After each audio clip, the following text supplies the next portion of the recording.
Hi everyone.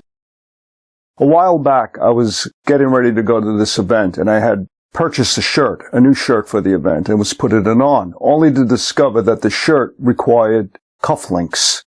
Not owning a pair of cufflinks and not having enough time to go buy some, I ran into my studio and made myself a pair. This is the shirt that I had worn that night, and these are the cufflinks that I made. Here we have close-up views of the cufflinks that I made for the shirt that I have on right now. We can see, there we go, that I wore that night. And here are side views. All these cufflinks are made in sterling silver. And you're looking here at a profile view, and it shows the space in between the top and the bottom part of the cufflink. And that space is about a ½ inch in length. Why a ½ inch? I find a ½ inch is just the right thickness to allow for the material of the shirt to be sandwiched between the cufflinks. Where does the design idea come from that you see here? For me personally, as an artist, I've always been inspired by nature, and I could see how this could be suggested by plant life. But I've also been inspired by ancient jewelry. And the cufflinks that we see here were inspired by art produced by ancient cultures in the Aegean Sea, specifically the geometrical designs that I've seen on Minoan and Mycenaean pottery. The original Minoan and Mycenaean designs represent fascinating abstractions based on nature, and the use of concentric circles in a spiral form can be traced directly back to these ancient sources. For this particular design, which is dominated by a spiral composed of concentric circular forms, the original source for the design was Minoan and Mycenaean observations of sea life. Most likely, the octopus inspired this particular design. Let's make the cufflinks. The tools that I will use to make these cufflinks are standard round-nose pliers, chain link pliers, and flat nose pliers. Actually, in this video, I used a wider pair of flat nose pliers, but you could also use a nice smaller pair. Curved nose pliers. Of course, you'll need your flush cutters to cut the wire. I used a small piece of sandpaper to sand the cut ends of the wire flat. And a ruler, or a self-healing cutting board with ruler gradations. I'll also be using the steel block and a chasing hammer. And for wire, I'm using two 9-inch lengths of sterling silver wire. You might want to practice making the cufflinks and nickel silver first before you commit to the more expensive sterling silver wire. And finally, don't forget to wear a protective pair of goggles.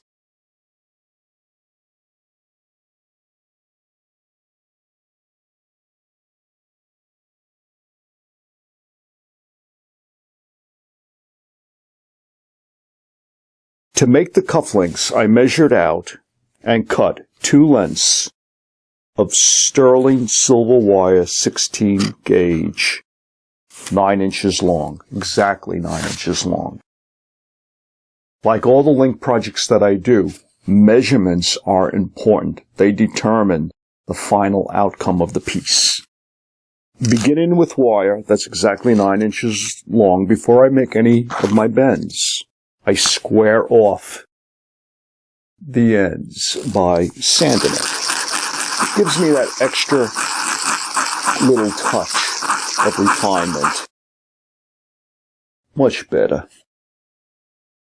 The next step is to bend the wire at exactly the 3.75 or the 3 3/4 inch mark. So I hold the wire firmly with a pair of flat nose pliers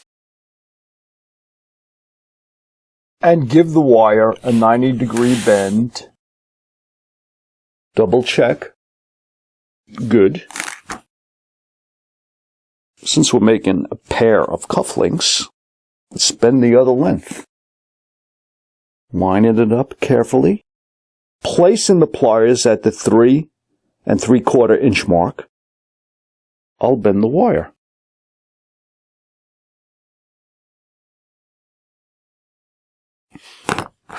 Next thing that needs to be done is the introduction of a curve, that center spiral, on the short 3 3/4 inch length. And notice we have a longer length here. We'll get to that a little bit later. Now, I'll place my pliers, my round nose pliers, firmly on the wire. See how the pliers grab the leg of wire that shoots down. With a firm grip, begin to curve the wire, like so.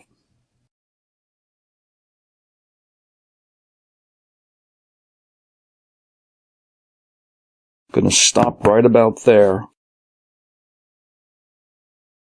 Having begun to spiral it around like you see here. I'll do the same thing on the other length that I prepared. Holding it firmly, I begin to spiral it around. But I don't continue. I stop after I've established a nice curve. Having established that curve, that'll form the central part of the cufflink, I use my curve nose pliers to wrap or turn the wire around that central point. And I'm very careful to make sure that I achieve a nice tight wrap.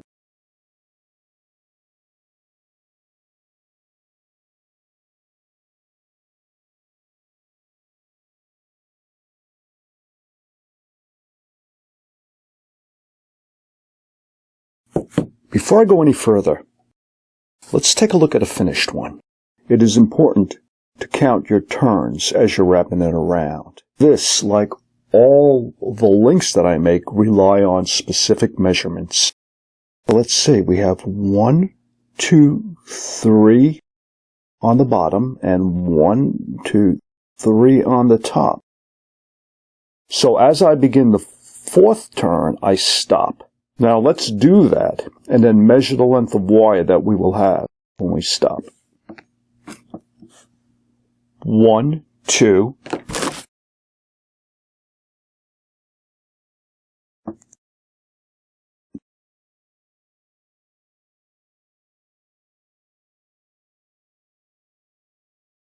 3. 1, 2, 3. Good. We also have 3 on the top. 1, 2, 3 turns. As the wire approaches its 4th turn around, I measure it.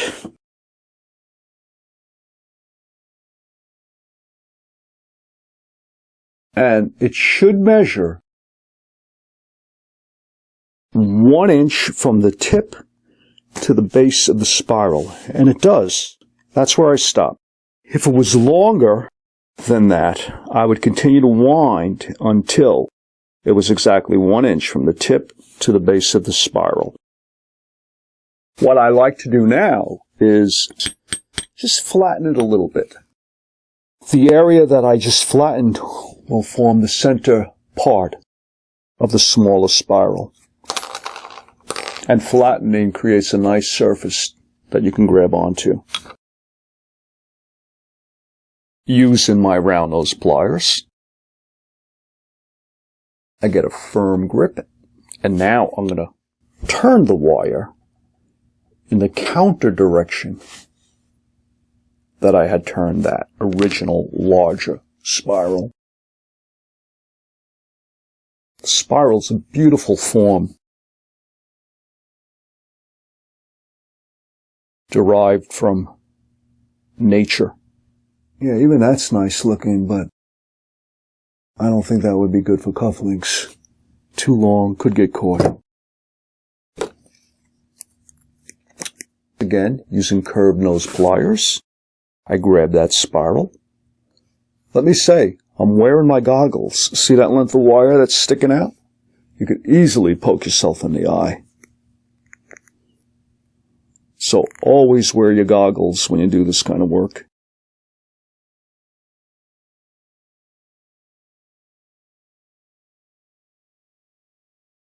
The first half of the cuffling is formed.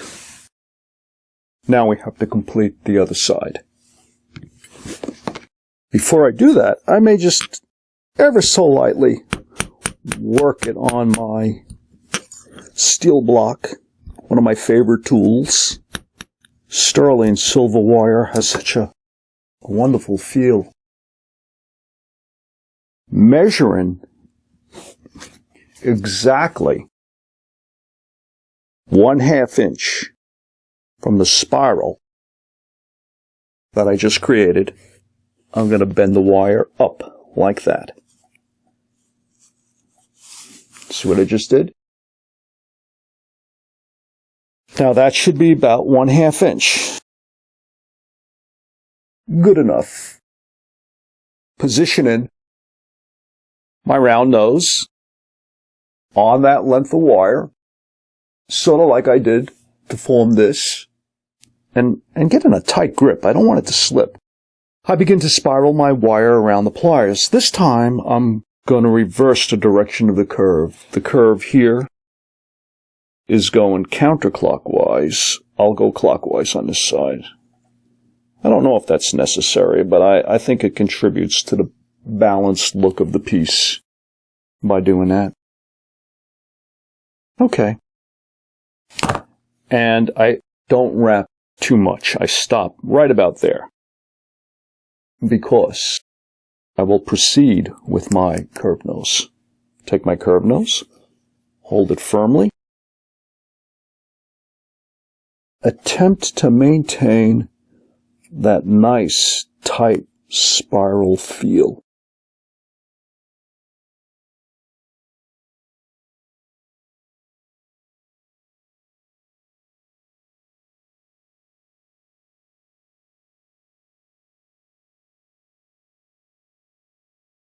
So what do we have? We have 1 turn around, 2 turns around.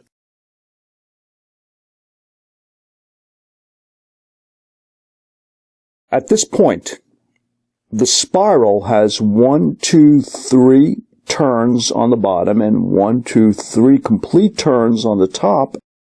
And I'm just entering the 4th turn, but I stop there. I don't want to go any further. Remember, we started out with 9 inches. And now, if I line the base up at the 1 inch mark, we're just under 2 inches. I can cut the wire here and make a mirror image of this, or I can simply leave my wire at that point and turn it around and have a slightly larger top. This will be a little larger, and a slightly smaller bottom to my cufflinks. And I like that idea. Let's see how accurate the measurements are. I'll wind the other half of the pair exactly the same amount of times around, 3 times around, that you saw me do here. That will determine if I'm going to trim this or leave it at that length. I'm willing to bet it's going to be exactly that length. I'm back. I went through the steps, and look what we have here. 2 identical lengths of wire. Why is that? Because I relied on my measurements, which give me the same results every time. To continue, I'm going to flatten it out and flatten it out. Position the round nose pliers at the tip, and with good firm pressure, begin to spiral. If you want to make certain that your initial curve there is the exact diameter on this one, simply mark your pliers before you take it off. And we continue to turn it.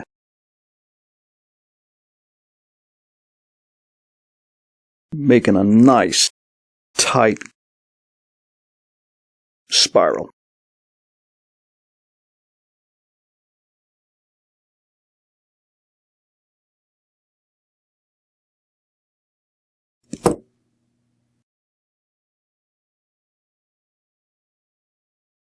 Let's do the same thing here. Position the tip of the wire right against that mark that I made, and begin to turn it.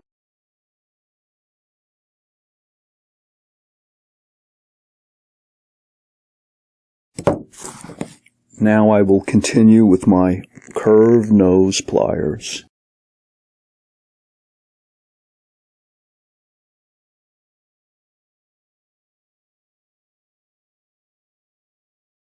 Good. The top view, side view, and bottom view.